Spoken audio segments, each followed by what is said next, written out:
Assalamualaikum warahmatullahi wabarakatuh. Para pemirsa Nahdiyin wal Nahdiyat, ngaji di rumah saja bersama kita, kembali lagi bersama kita keluarga besar Nahdlatul Ulama Kecamatan Kamal. Telah hadir di samping saya Ustadz Fathur Rahman selaku Sekretaris 2 MWC NU Kamal, dan beliau juga alumni Sidogiri. Apa kabar Ustadz? Ya, saya mewakili sahabat-sahabat Fatayat NU Kamal mau bertanya tentang wanita hamil. Apakah wanita hamil dilarang berpuasa oleh dokter? Wanita hamil periksa ke dokter, terus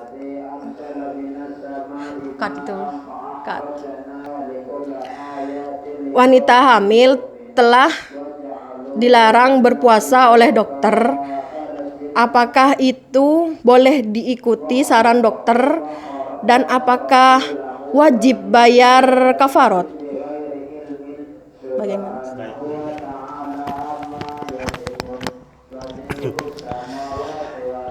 Bismillahirrahmanirrahim. Alhamdulillah, kita di ngaji online atau ngaji di rumah aja MWC NU Kamal pada malam hari ini, dan kebetulan membahas tentang problematika puasa. Di sini sudah ada pertanyaan masuk barusan dari sahabat Fatayat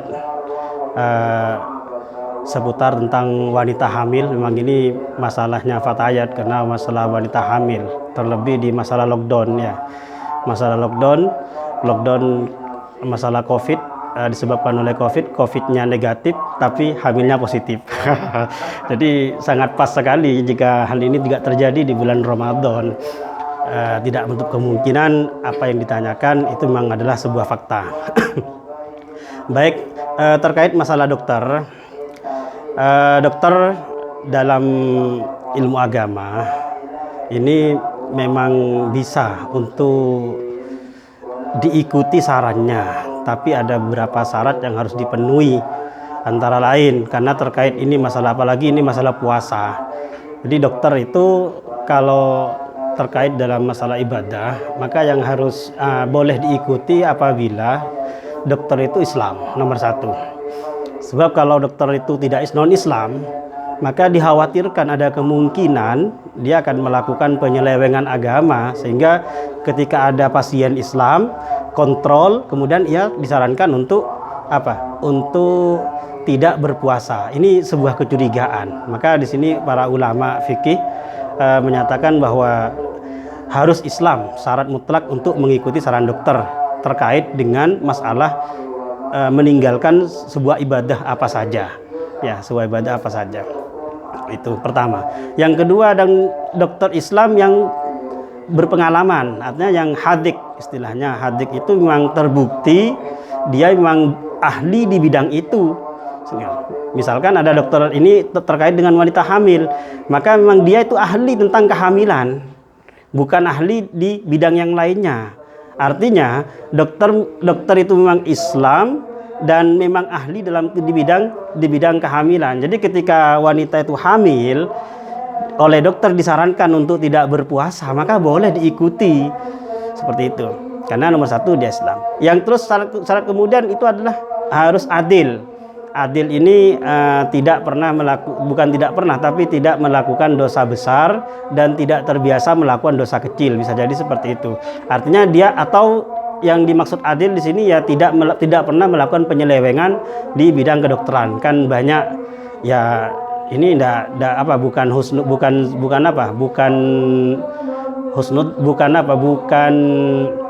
suudzon ya.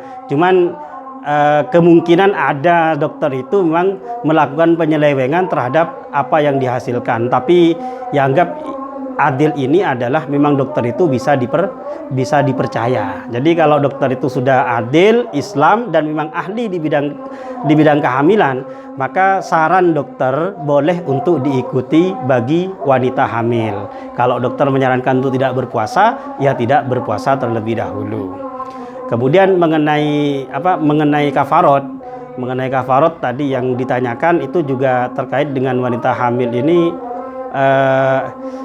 Wanita hamil ini tidak berpuasa, ini ada dua kemungkinan. Kemungkinan ada dampak negatif pada kondisi dirinya, kemungkinan ada dampak negatif pada janinnya, kan seperti itu. Jadi kalau dikhawatirkan ada nampak negatif pada dirinya, bukan pada janinnya, maka tidak usah membayar kafarot, melainkan ia wajib qadha. Tapi kalau nantinya yang disarankan oleh dokter ternyata memang dikhawatirkan pada dirinya dan kesehatan janin, keselamatan janin, maka di situ harus ikut dokter dan wajib qadha serta bayar kafarotnya, bayar fidyahnya, seperti itu. Dan fidyahnya itu sekitar 7 on atau 7 on dari beras per hari dibagikan kepada orang miskin. Ya, seperti itu.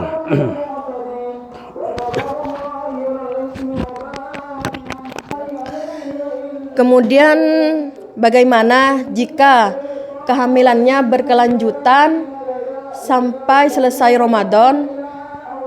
Apakah berkewajiban mengqadha atau membayar kafarah? Baik.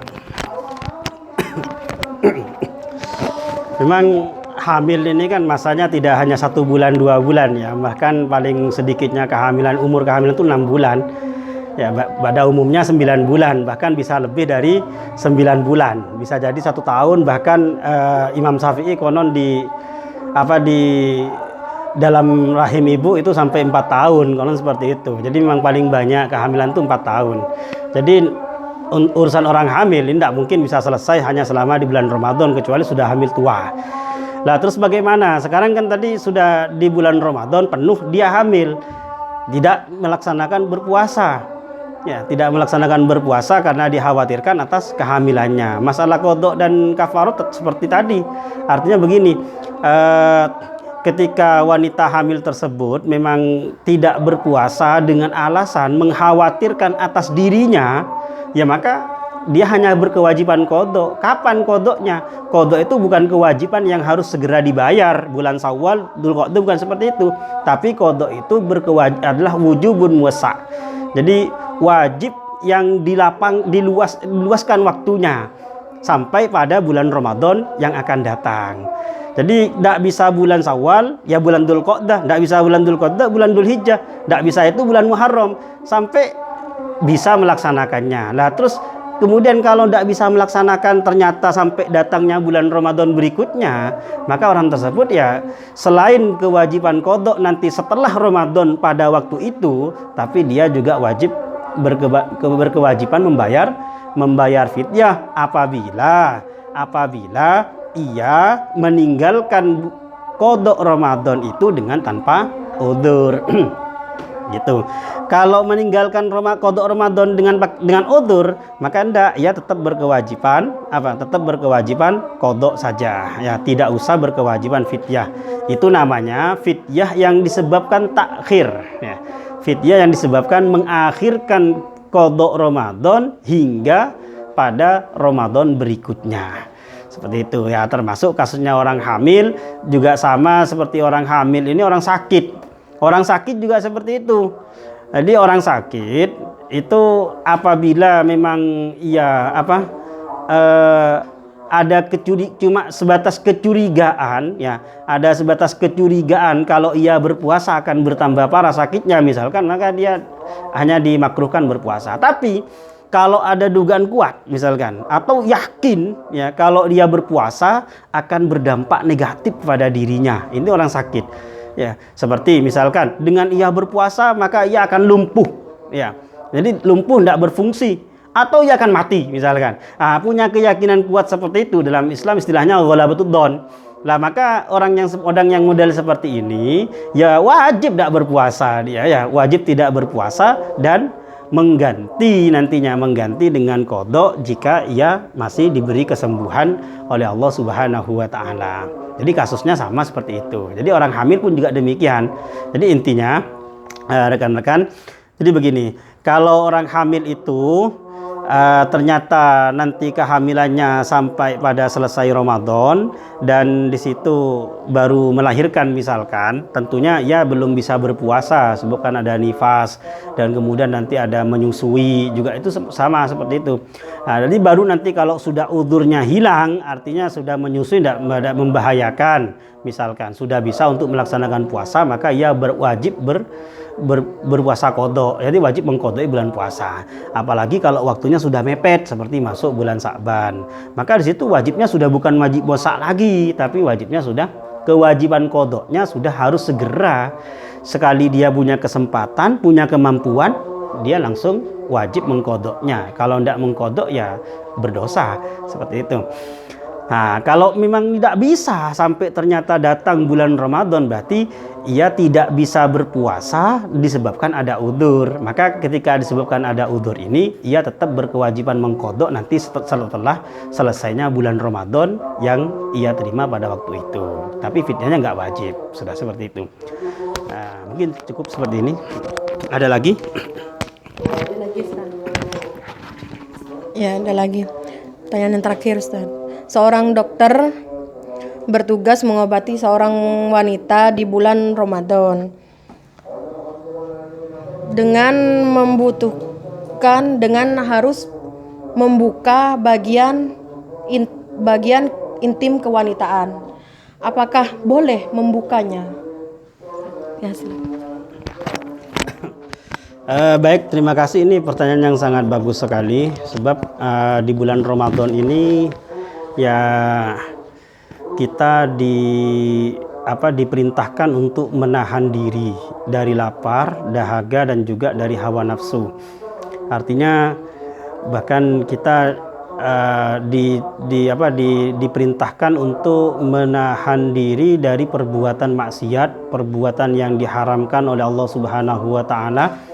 Baik itu telinga menahan untuk tidak mendengarkan sesuatu yang haram, mendengarkan guncingan orang, cacian orang, mendengarkan orang-orang yang ngerasani saudaranya, itu juga termasuk bagian daripada etika berpuasa. Terus juga seperti melihat sesuatu yang diharamkan, ya, melihat sesuatu yang diharamkan, melihat film yang haram, atau seperti juga melihat apapun yang dilarang oleh agama, ini juga termasuk bagian daripada etika puasa. Sebab orang berpuasa ini memiliki 3 tingkatan. Jadi ada tingkatan puasanya orang awam ini ya sebatas menahan lapar dan dahaga, juga menahan hawa nafsu atau menahan syahwat jima, itu aja. Kemudian ada di kelas yang kedua, ini sudah khawasil khawas, artinya sudah tingkatan orang-orang soleh. Nah, tingkatan orang-orang soleh ini bukan sekedar perut yang berpuasa dari makanan, bukan sekedar hasrat berhubungan suami istri, tapi juga seluruh anggota tubuh dari rambut hingga kaki itu berpuasa. Mata berpuasa untuk tidak melihat perkara yang diharamkan, telinga berpuasa untuk tidak mendengarkan sesuatu yang diharamkan, mulut berpuasa untuk tidak berbicara sesuatu yang diharamkan. Nah, terus ini ada problem sekarang, bagaimana kalau memang tugasnya sebagai dokter, kan gitu ya. Nah, tugas sebagai dokter, kemudian pada waktu itu ada pasien wanita yang dokter kebetulan harus melihat aurat seorang wanita. Memang aurat seorang wanita itu kalau di hadapan orang lain itu sekucur semua tubuh, ya, seluruh tubuh itu aurat. Tidak ada pengecualian. Kalau dalam sholat ada wajah dan telapak tangan. Tapi ketika di luar sholat itu seluruh tubuh itu semuanya termasuk aurat seorang wanita. Jadi otomatis ketika dokter itu memeriksa, tentu kan dokter itu akan terjadi dilema dalam dirinya. Ini saya dalam keadaan berpuasa, bagaimana saya memeriksanya? Kalau saya melihat bagian intim dari kewanitaan ini kan saya jadinya melihat perkara yang diharamkan oleh Allah Subhanahu wa taala. Maka di sini syariat itu memberi batasan-batasan kapan seseorang boleh melihat aurat wanita lain. Baik bukan hanya dokter, tapi juga di bidang sosial seperti perdagangan. Itu kita juga ada batasan-batasan diperbolehkan melihat aurat perempuan wanita lainnya. Memang hakikatnya semua tubuh itu adalah aurat bagi seorang wanita untuk orang lain, bukan kepada suaminya. Nah, terus kembali ke pertanyaan, bagaimana kalau misalkan itu ada dokter sekarang, ada dokter yang memang membutuhkan untuk membuka bagian intim dari wanita atau membuka bagian anggota tubuh wanita, maka di situ syariat memberikan kemurahan, artinya memberikan dispensasi. Jadi boleh karena pada waktu itu sudah darurat, begitu. Daruratnya ya di situ karena memang ada pasien yang mengalami sakit di bagian tubuh wanita. Maka di situ dokter membutuhkan untuk ngecek, untuk melakukan istilahnya medikal atau kalau bahasanya di medis itu butuh untuk ngecek bagian itu, ya maka boleh. Tapi kebolehannya itu hanya sebatas yang diperlukan saja. Ya, tidak boleh melebar.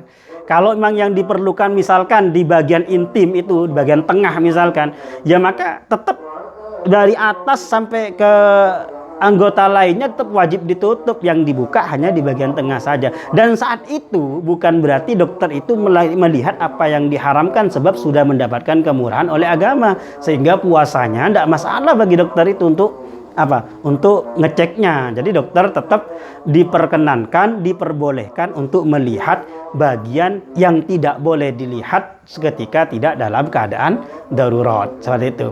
Maka tidak masalah bagi seorang dokter karena memang pada waktu itu kondisinya adalah kondisi darurat. Ya. Beda lagi kalau misalkan wanita itu keluhannya kepala, kok yang dilihat yang di bawah lah, itu beda itu ya, karena tidak ada kepentingan kan di situ. Tidak ada kepentingan. Nah ini yang ada kepentingan saja. Kalau memang keluhannya memang perut, biasanya dokter kalau urusan perut itu diperiksanya di bagian mana, itu kan dokter lebih tahu. Oh ini periksa bagian sini, bagian apa misalkan. Atau keluhannya misalkan memang wanita yang mengeluh di bagian kewanitaan, bagian intim sekalipun, katakan farji misalkan sekalipun, maka tetap dia boleh melihatnya. Kalau tidak dilihat, ya bagaimana mau ngontrolnya kan gitu, bagaimana mau meriksanya, lawang dia seorang dokter. Artinya dia memang seorang yang ditugas, yang diberi kemampuan oleh Allah Subhanahu wa taala untuk menyembuhkan sebuah penyakit seperti itu. Jadi ya tidak harus memeriksanya, maka ya boleh seperti itu ya. Jadi tetap hukumnya tidak apa-apa karena itu sudah dapat dispensasi syariat, dan puasanya tetap tidak batal ya. Puasanya sebab tetap tidak batal seperti itu, disebabkan melihat perkara yang diharamkan itu. Mungkin cukup sampai sekian sahabat Fatayat. Barangkali kita cukupkan waktu kita karena memang batasnya waktu memang 30 menit ya, dan waktu kami serahkan kembali. Ya, terima kasih pada Ustadz Fatur Rahman atas waktunya dan atas ilmu yang telah diberikan kepada kami. Ya, demikian para pemirsa ngaji di rumah.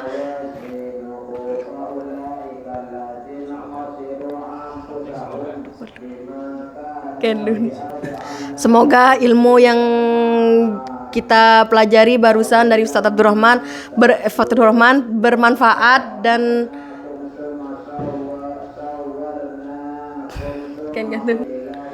jangan lupa subscribe NU Official.